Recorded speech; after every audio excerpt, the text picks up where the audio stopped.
Today the performance in Dominique Raab quit, we had the Bund in such a sweet spot, and because of that sweet spot, people were able to lift those highs incredibly aggressively and really take on a very big technical play in the Bunds. You could really react off what the cable was doing. So the moment cable offered aggressively, the Bunds were literally just on those highs from the last 2 days, and you were able to lift there aggressively. You had a confluence of a fundamental play coming out of the market where the market was very near a technical momentum zone. So those of you who have the replay environment, go have a look back at that. Go look, have your cable chart. And this is also very important in the week. When there's one or two markets that are driving global sentiment, make sure, so if you have your core ladder, if you're trading DAX or if you're trading Bund, have the market that is most sensitive to what's moving the market, and that it's cable and gilt. So you make sure that you have your cable. If you're trading Bund, you're having the cable ladder right there. It was because sometimes you can see the market, drift immediately quickly. You might not hear the news, or you're slow on receiving the news, but you can react on the Bund because of what you've just seen on cable. So just understand, as when the Italian elections or the Italian events move in the markets, you make sure you have your BTP ladder next to you. And this is being flexible and dynamic with your workspace. Really important, because your peripheral vision is so important to picking up fast information, even if you don't have the news that's hitting the market. So quite critical on how dynamic you really entertain, how you construct your workspace. You can see for the week, so this is from Friday last week, so it's been a couple of weeks since we've had a positive P&L every single day of the week, but mainly Tuesday, Wednesday and Thursday was all Brexit related and NAFTA. We had a NAFTA comment, it's either yesterday or the day before yesterday, that quite a few guys made money in the Canadian government bonds when one of the Democrats from the House said they're not quite sure they can support the Northern Trade Agreement. And just remember, it's the Democrats that took over the House, so that was a pertinent comment in the market. So Friday, this was Friday last week, the performance there was all on, mainly in the Bund that morning. That was a day after the FOMC. When you have on the FOMC release and you don't get a break outside of the range of the day, normally there's a lot of trapped energy, and the next following morning you have to be so alert day after FOMC on trading your bonds, and that was the opportunity in the morning. Quite a few guys have some nice patterns. If you record your patterns, FOMC after FOMC, the day after FOMC, the day after ECB, record these patterns, they come back again. And so it's your ability to debrief yourself, your ability to record the patterns to make sure that you're able to take advantage of this in the future. And then the traders across the boards, mainly, this is a very standout performance. It kind of skews most of the performance, but there's four traders done, really well in this week, and then a couple of the younger guys who actually were negative on the week, a small negative. So that's from a very large summary perspective, but now let's go have a look at the products. And I'm just going to make you understand where the money was made. So you can see 6B, high feature this week, Brexit all related. So this is the total P&L. This is obviously taking the winning P&L less the losing P&L from the various products, and then putting them together. So total P&L is 6B, really good. You can see over here, look at the gilt market. Incredible performance. Guys don't trade gilt much at all, but when there's a theme moving the market, you start trading, and as long as there's enough liquidity in the market, we have some traders who trade some fairly big size and can actually take up prices in the market. But over here, the gilt has been the main performer this week.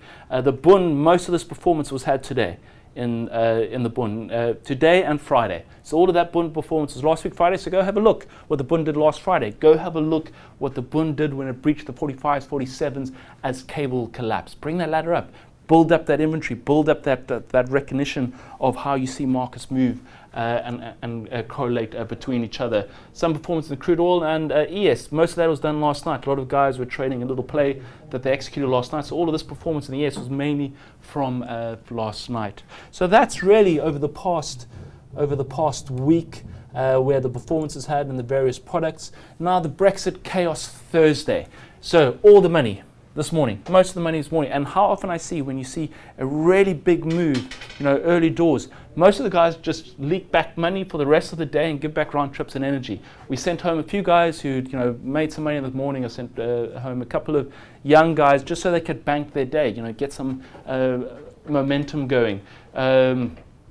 We've had, so this is concentration of all the trading activity was this morning when Rob quit, and then this afternoon we had some Italian news and just some guys overtrading. You can see here this overtrading at 3 o'clock hasn't materialized in any profit.